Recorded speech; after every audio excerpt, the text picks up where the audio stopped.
And if you switch over to the next article, you'll see the complete opposite. Actually, I guess we missed one here.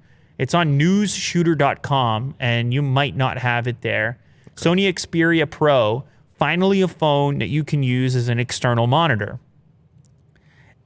Now, this is the exact opposite take from the other take on Ars Technica. This is like, thank God this finally happened. And of course, it's a different website. It's News Shooter.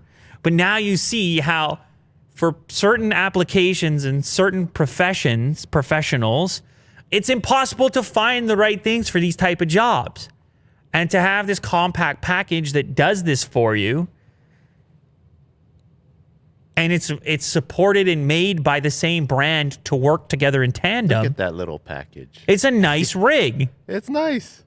But again, it's not for so complete. It's not for the average person. So it's maybe for streamers and YouTubers, you should go check out a couple of these videos on the rigging this up for streaming, and maybe it could get you excited. But ultimately, it does seem that this device is targeted mostly at camera people, and it also can be your smartphone. Mm-hmm.